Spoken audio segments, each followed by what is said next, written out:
जर तुम्ही लग्नात होतात, पुत्र समान मुलगा होता, जर तो तुमचा पीए होता, तर मग त्याची बायको जेव्हा गेली, तुम्ही तिथे का गेला नाहीत? असंख्य प्रश्न आहेत. 6:30 ते 6:45 मध्ये मला ही माहिती मिळाली. मग पंकजाताई, तुम्ही त्या कुटुंबाला, जे पालवे कुटुंब होतं, तुमच्याच आडनावाचं कुटुंब होतं, त्या आडनावाच्या कुटुंबाला तुम्ही का मदत केली नाही? का तात्काळ पोलीस स्टेशनमध्ये गेला नाहीत? काही गौरी पालवेच्या अंत्यविधी होणार होता तिथे वाचावाचीचा पण प्रकरण समोर आज महत्त्वाच्या अशा 2 गोष्टी घडल्या. एक म्हणजे आनंद गर्जेंना काल रात्री आता ती अटक होती का त्यांनी सरेंडर केलं याची क्लॅरिटी आता माझ्याकडे नाहीये. पण मला असं सांगण्यात आलं होतं, की त्यांनी येऊन सरेंडर केलंय आणि त्यानंतर काही स्टेटमेंटही त्यांनी पोलिसांना दिलंय. तर आत्ताच्या घटकेला हे झालं ठीक आहे, पण आरोपी 3 होते. तर अजय आणि शीतल यांचं काय झालं ते अजूनपर्यंत काही कळलेलं नाहीये. पण आता प्रमुख आरोपी आपण जो म्हणतोय तो आनंद गर्जे पोलिसांकडे आहे असं कळलंय. या व्यतिरिक्त तेवढं होतंय की नाही तेवढ्यात मला त्यांच्या गावाकडून म्हणजे पाथर्डी तालुक्यातनं त्या अंत्यविधीचे सगळे फोन यायला लागले. तिथे प्रचंड तमाशे केले गेले. कारण आत्ताच्या घटनेला मला जी माहिती तिच्या मामांकडनं मिळाली, की त्या पूर्ण नातेवाईकांनी ठरवलं, की आनंद गर्जेच्या घराच्या बाहेरच अ, असा हा अंत्यविधी करायचा. खरं तर मला हे बिलकुल पटण्यासारखं नव्हतं. म्हणून मी त्यांना म्हटलं, "तुम्ही मला आधी विचारलं असतं, तर मी असं करू नका." असंच तुम्हाला सांगितलं असतं. पण अंत्यविधी तिथे करायचं ठरवलं. मग त्याच्यात बाचाबाची झाली. काही माध्यमं तिथे पोहोचल्यानंतर तुमचे कॅमेरा फोडून टाकू इथपर्यंत त्यांची मजल गेली. मग त्यानंतर ते त्यांनी पूर्ण उचलून लाकडं-बिकडं जी होती, ती थोडी डिस्टन्सवर नेली. म्हणजे दोघांनी ठरवलं, की दोन्ही बाजूच्या नातेवाईकांनी ठरवून मग ते थोडं लांब त्यांनी केलं आणि आज हा अंत्यविधी झाला. मला या गोष्टीचं दुःख तर खूप आहे, पण चीडही येतेय, की या प्रत्येक गोष्टीत आता म्हणजे राजकारणी तर राजकारण करतातच. आता पीए सुद्धा राजकारण करताना दिसतायत आणि हे अतिशय दुर्दैवी आहे, चीड आणणारं. हा पूर्ण घटना तुम्ही कसं बघता साईल त्यांच्यातली त्याच्या पूर्वी आता ते अंत्यविधी चालू असताना म्हणजे आधी करू देत नव्हते, तर मला त्यांनी व्हिडिओ कॉल केला तिथनं. ते व्हिडिओ कॉलचे मी काही स्क्रीनशॉट्स देखील माध्यमांना दाखवले, की मी म्हटलं, "तिथे तुमचे कोणीच जात नाहीयेत प्रतिनिधी. तुम्ही काहीतरी त्यांना मदत करा." मग पोलिसांशी मी ऑन व्हिडिओ कॉल बोलले. मग मी एस-पींशी बोलले, की आता तरी म्हणजे ही जी दृश्य आहेत, मला तर हे बिलकुल पसंत नाही. पण आता हे लावल्यानंतर तरी तिथे करून देण्याची परवानगी तुम्ही द्या. तेव्हा एस-पींनी मला वाटतं तिथल्या अधिकाऱ्यांशी बोलवून हे करून दिलं.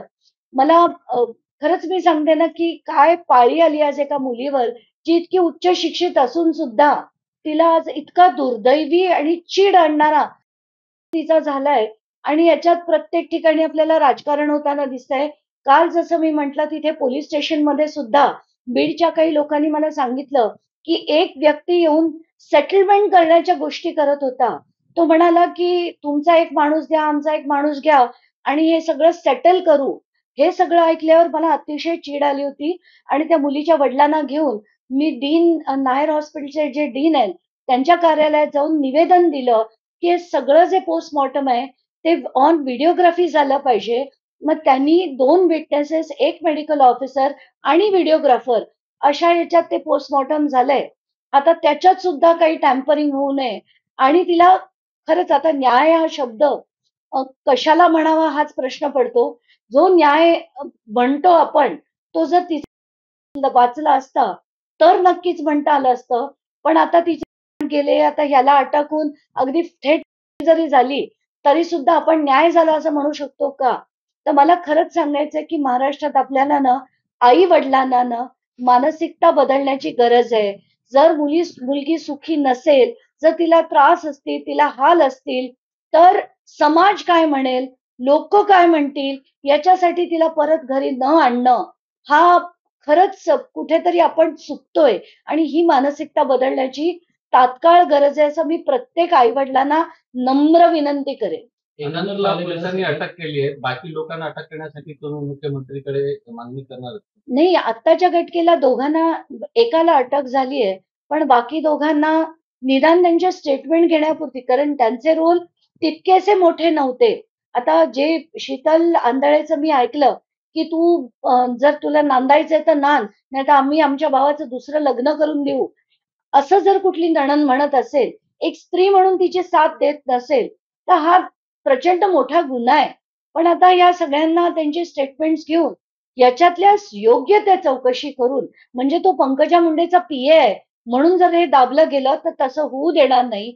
मला तर पंकजा मुंडेंकडनं ही अपेक्षा होती, की त्यांचं कालचं जे स्टेटमेंट होतं ते मी ऐकलं. त्याच्यात सरळ लिहिलंय, की 6:30 ते 6:45 मध्ये मला ही माहिती मिळाली. मग पंकजाताई, तुम्ही त्या कुटुंबाला, जे पालवे कुटुंब होतं, तुमच्याच आडनावाचं कुटुंब होतं, त्या आडनावाच्या कुटुंबाला तुम्ही का मदत केली नाही? का तात्काळ पोलीस स्टेशनमध्ये गेला नाही? ती जी सासरची माणसं होती, ती देखील पोलीस स्टेशनमध्येही नव्हती, हॉस्पिटलमध्येही नव्हती. ते सगळं का झालं? ती केवळ ते सगळं झालं नसतं. तुम्ही त्यांना मदत करणं गरजेचं होतं. पोलिसांशी बोलणं गरजेचं होतं. अंत्यविधीला उपस्थित राहणं गरजेचं होतं.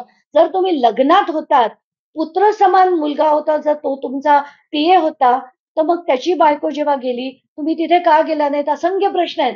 पण जसं मी म्हणते ना, की यांच्या घाणीच्या राजकारणात खरंच मला पडण्याचे ते किळसवाणी राजकारण झालंय. मला पडण्याची इच्छा नाही.